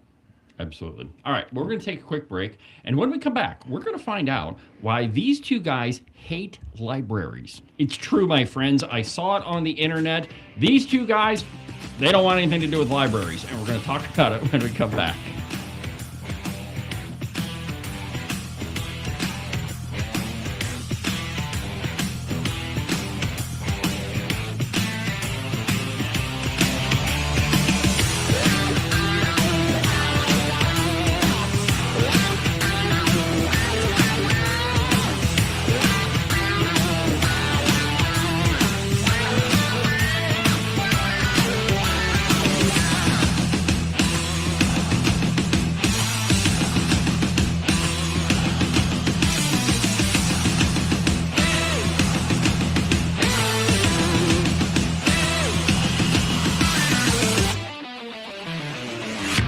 Are you sick to death of being told what to think? Maybe you don't even realize that it's happening. Freedom Caucus bad, big spending, big government, liberal, Republican good. Conservatives are bad and they want to starve little children. I have heard it all, my friends. We are way past the time when the news was just the news, if it ever was. But wouldn't it be nice if you had a news platform that was at least honest about what they were telling you? News on the news page, opinion on the opinion page. That's exactly what the Open Range Record is. Go to the website, openrangerecord.com. News, analysis, opinion, and investigative journalism. One more time, that website is openrangerecord.com. You can listen and watch Cowboy State Politics live on YouTube, Facebook, X, and on Rumble every Tuesday through Friday from 8 a.m. to 10 a.m. Pay attention to all that other block-headed, Borg-like so-called news if you want. But if you want to get the real story, watch Cowboy State Politics live. And now, back to the program.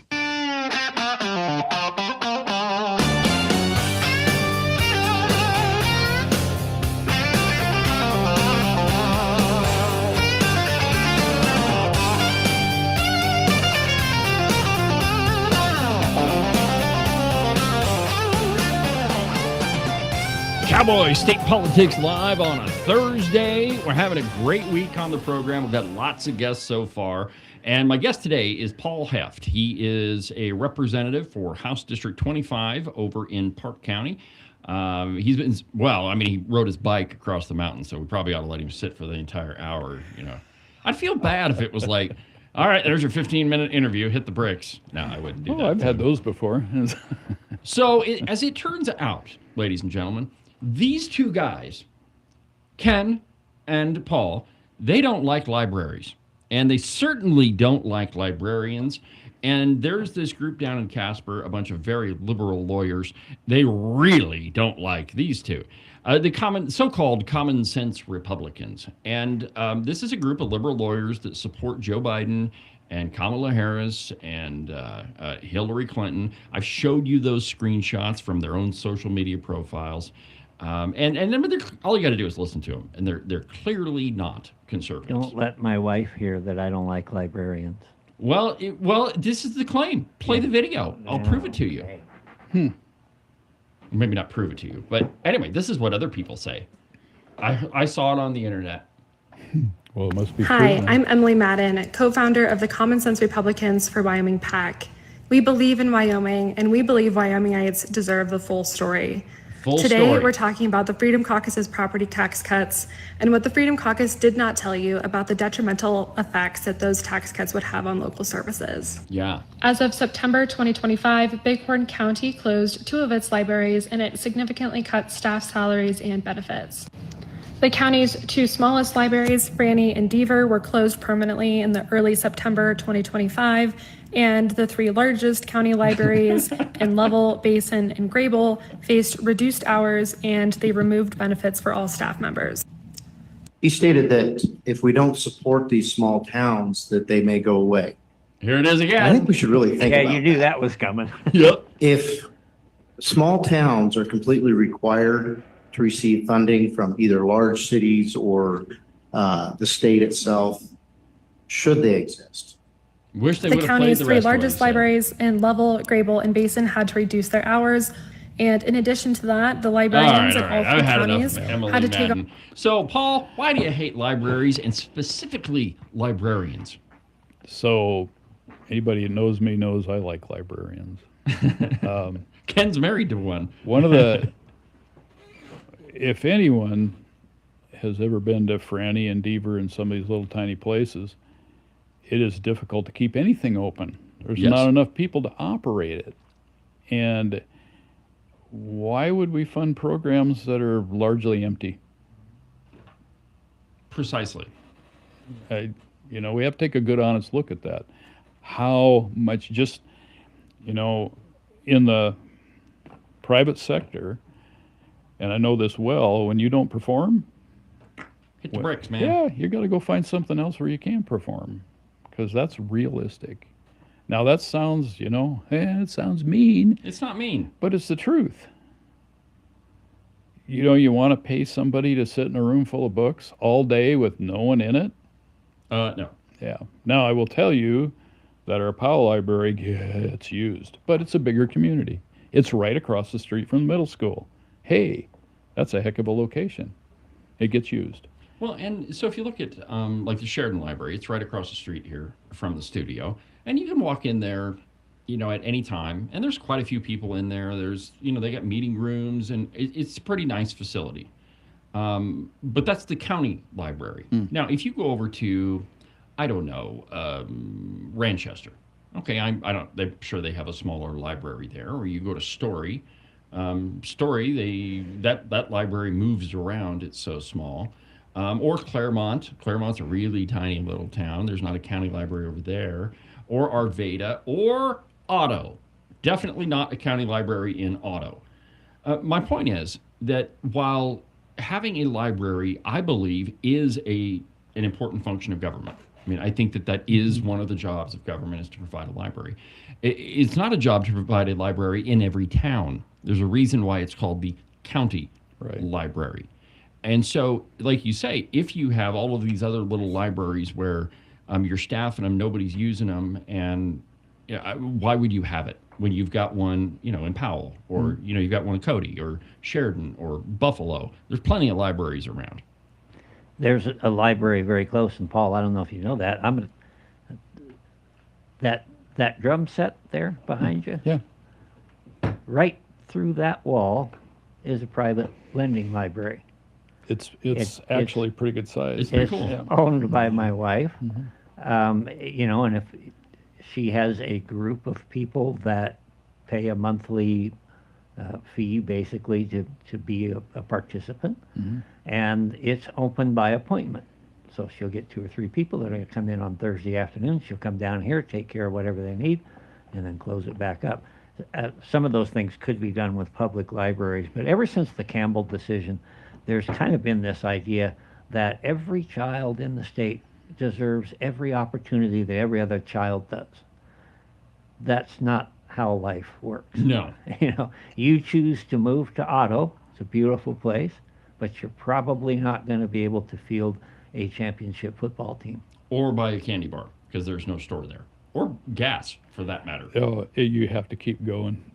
But I think that, and it's fascinating in the video that we showed, that you guys and all of your budget cuts, you're killing all of these services, and the one that they pick out is a library.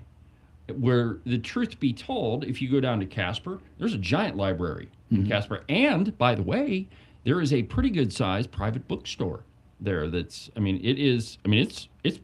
huge, actually. But this idea that we have to have, like Ken said, all services for all people everywhere. I mean, I think that what that video shows you is the government bloat, and that we have become so used to everybody having access to all services that there's this fanciful idea that you have to have access to it, and that's just not true. Move somewhere. This idea that everything has to be fair and equal. It's not. It's Life not. Isn't. It can't. It's creating problems for us in another one, and I might sound a little harsh here, but we talk about birthing deserts.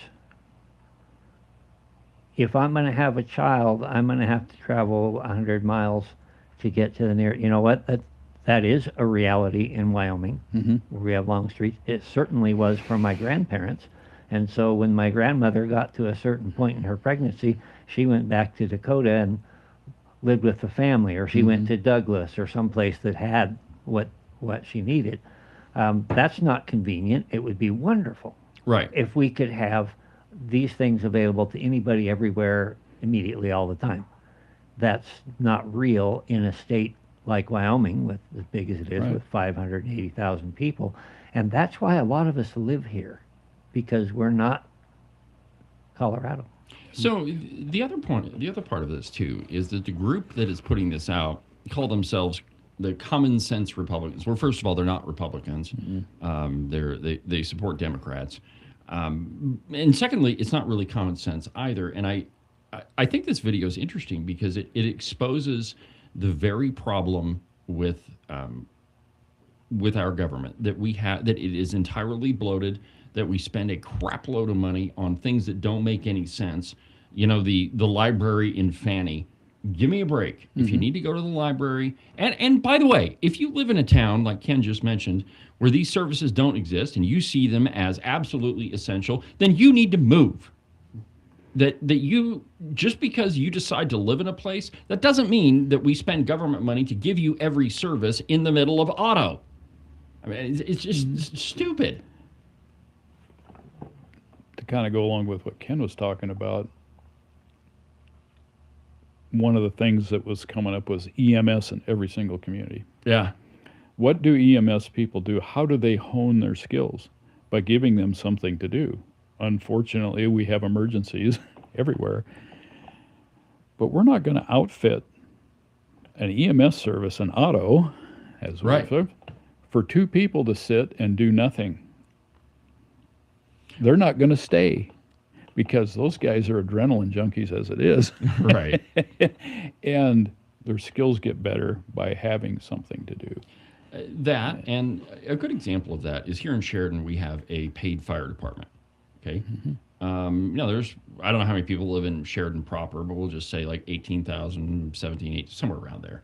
That makes sense for this community. It does not, however, make sense for Buffalo. Buffalo has an all-volunteer fire department, and they have for a really long time, and it works pretty slick because the town isn't big enough to support a paid fire department.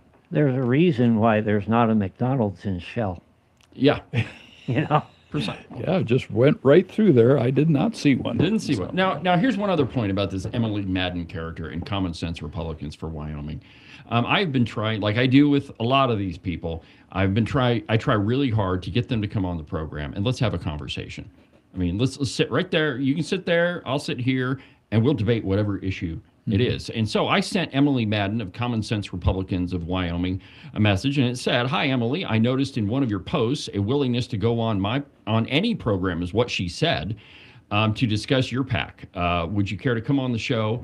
Come on, Cowboy State Politics, and discuss. And if you'd show my screen, Ken, there we go. And she says, yeah. And then we go back and forth. And I said, next week sometime. She says, sorry for the delay. I've been trying to coordinate Scott as her other partner. And as you can see, as you get to the right-hand side, she just stops responding. Now, the reason for that is they know, Common Sense Republicans of Wyoming, know that their position is undefendable. Because if they could defend it, that they'd be sitting right there where you are, Paul, and they'd be talking about it. But they're not. And so a lot of these groups, when you put their feet to the fire and say, "Come on, let's have a debate. Let's put my ideas against yours, and we'll see which one wins," they won't do that.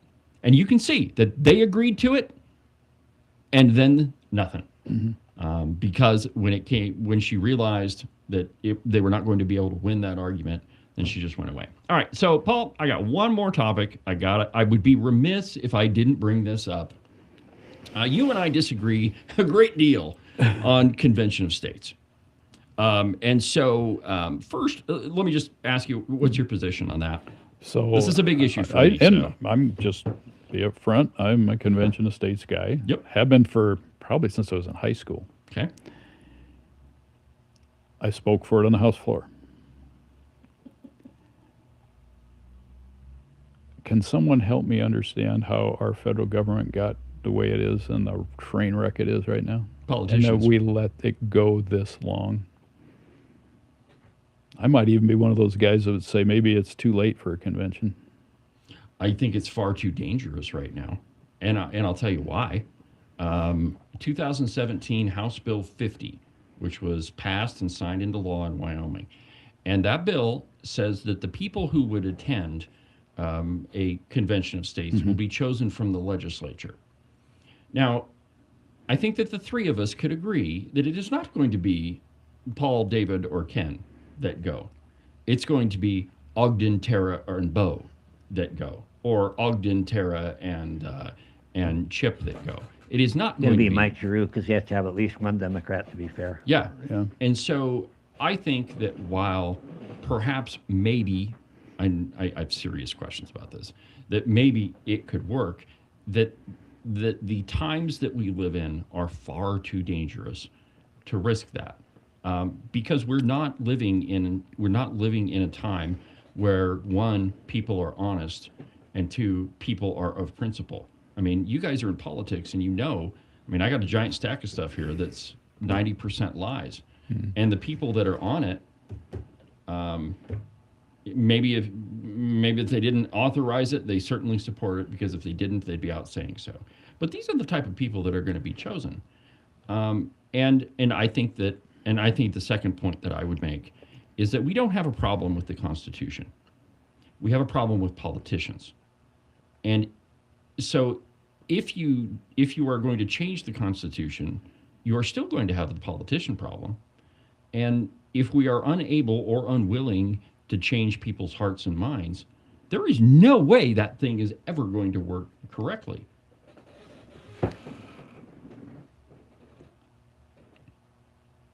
When there is a call for a convention, If our delegates are given a strict reason for being there,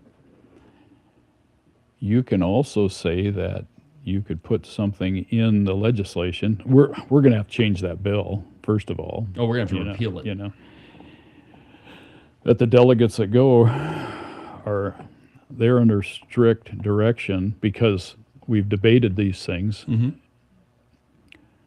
When a convention's called, they can only bring forth those things that all the states agree on. If someone goes rogue, 13 states can go, no, you're out of here. Will New York and California comply with that? They don't comply with anything. Well, So, that's my point. So, okay, our people go there with their hands tied. The other states aren't going to do that. Well, and here's the problem too, right? Let's say all our people are playing by the rules, right? They're all good people. We like them. Everything's great as far as we're concerned. And they go there, and the convention gets rolling, right? Right. And one of our guys gets a wild hair and says, we're going to do our own thing. Screw you people back home. And we tell him, this is what the legislation says. He's going to get recalled. What happens to the rest of the convention? It's still going, right? It's still going. There should still be enough there to keep it corralled, unless we drop below enough people to, we get less than 38 states. I love this argument. Okay, so last thing I'll say, guys. So what is the very first thing that has to happen in the legislature before you guys can actually really transact business? What's the first thing you do? We have to agree to call a convention. Well, I'm saying the legislature, right? You pass the rules, right? Right. Right. Well, yeah, we're going to have to come up with some legislation that's going to work for this thing. Well, sure, right. So you guys get going on the legislature, and all the rules come up, and everybody can propose new rules, right? And you debate them, and then you pass them, right? And there's all sorts of crazy rules in there.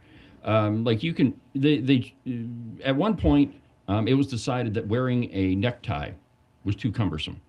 And so they changed that, and you could wear a bolo tie now. But you can't wear jeans on the floor. And God help you if you try to slide by that with a new pair of black jeans. You'll get caught, and you'll have to go change. But you passed the rules, right? Now let's go all the way back to 1787. They did that too. What was the very first thing that happened at the original Constitutional Convention? They changed the. Well, they had to change it so that, because they knew that Congress would never curtail themselves, so they had to allow the provision that allow the states Not to work exactly. that. So the original call said that it had to be unanimous, that any revision to the Articles of Confederation had to be a unanimous one. When they voted on it, everybody had to agree. Well, the problem is that Rhode Island didn't show up to the Constitutional Convention. And so the very first thing they did is they changed the voting threshold in the convention from unanimous to 3/4. And so even though the call of the convention said you're going to do it this way, and by the way, you're only going to revise the Articles of Confederation, first, they threw that one out before anybody ever got there. Before the convention ever started, they had the Virginia plan already written. And so these guys that are traveling to Philadelphia, they've already decided that they're going to file 13, the articles. And then when they get there, the next thing they do is they change the voting threshold to where it doesn't have to be unanimous. And so my question to you then is, if that happened the first time and you change the rules and before you transact business, you got to pass the rules, why would that same thing not happen a second time?